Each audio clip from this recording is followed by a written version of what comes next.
ഈ റൂമിലെ വാട്ടർ പ്രഷറും ഈ റൂമിലെ വെള്ളത്തിൻ്റെ ആ പൈപ്പിലൂടെ വരുന്നത്, ചിലപ്പോൾ ചില സ്ഥലങ്ങളിൽ വെള്ളത്തിൻ്റെ പൈപ്പ് വലുതായിരിക്കും, ചിലത് 1 ഇഞ്ച് 2 ഇഞ്ച്, അപ്പോൾ വരുന്നതിനനുസരിച്ച് സ്പീഡ് വരും. മെഷീനിലേക്ക് കയറുന്നത് ഒന്നായിരിക്കും. പ്രഷറിന്റെ പേര് ഈ മെഷീനിലേക്ക് വന്നപ്പോൾ എന്തോ ഹൈറ്റൊക്കെ ബാധിക്കും. എന്നുവെച്ചാൽ നമ്മൾ ഇത്ര ഹൈറ്റ് ബാധിക്കണം. എന്തായി സിമ്പിള്, ഒരടിയിൽ നിന്ന് വീഴുന്ന ഫോഴ്സും 10 അടിയിൽ നിന്ന് വീഴുന്ന ഫോഴ്സും മാറുന്ന പോലെ തന്നെ വെള്ളം എത്ര ഹൈറ്റ് കൂടുന്തോറും പ്രഷർ കൂടും. ഹൈറ്റ് കൂടുന്തോറും പ്രഷർ കൂടും. അപ്പോൾ പെട്ടെന്ന് ഇതിൻ്റെ ഉള്ളിലേക്ക് തള്ളിക്കയറാനുള്ള വ്യഗ്രത കൂടും. അതുപോലെ തന്നെയാണ് ദ സെയിം സിസ്റ്റം. അപ്പോൾ ഇതിൻ്റെ അകത്തേക്ക് വെള്ളം കയറി വന്ന സമയം 114 സെക്കൻഡാണ്. 114 നിന്ന് മിഡ് എത്താനായിട്ട് ചിലപ്പോൾ ഷോർട്ട് ടൈം മതി, പിന്നെ ഇത്രയും വേണ്ട. കാരണം എന്താ, ഇതിനെ നമ്മൾ കൺസിഡർ ചെയ്യണത് ഏതൊരു വാട്ടറിനും.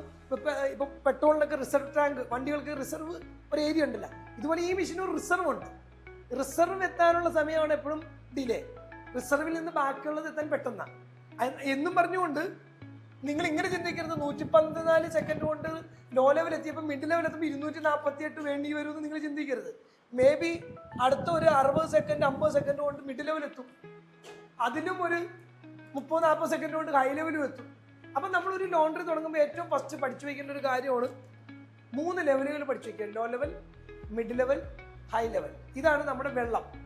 ഇതിന്റെ ഒരു പ്രത്യേകത എന്ന് വെച്ചാൽ, നേരത്തെ നിങ്ങളുടെ മനസ്സിൽ എപ്പോഴും ചിന്തിക്കേണ്ട, നമ്മൾ നേരത്തെ പറഞ്ഞ നാരങ്ങയുടെ കൺസെപ്റ്റ് ചിന്തിച്ചു വെച്ചോണം. കാരണം എന്താ, നാരങ്ങ എന്ന് പറയുന്ന ഒരു സാധനം വെള്ളം കൂടിയാൽ അതിന്റെ ടേസ്റ്റ് പോകും എന്ന് പറഞ്ഞ പോലെ തന്നെ വെള്ളം കൂടിയ കെമിക്കലിന്റെ എഫക്റ്റും പോയി ഔട്ട്പുട്ടും മാറി.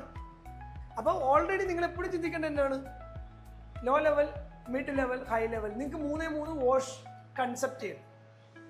ലോ അതിലിട്ട് എത്ര പീസ് കയറും അത് വെച്ചൊരു വാഷ്, മിഡ് എത്ര പീസ് ഇട്ട് അത് വെച്ച് ചെയ്യുക. അപ്പൊ ഇനി അടുത്ത് എന്താ ചെയ്യാൻ പോകുന്നത്?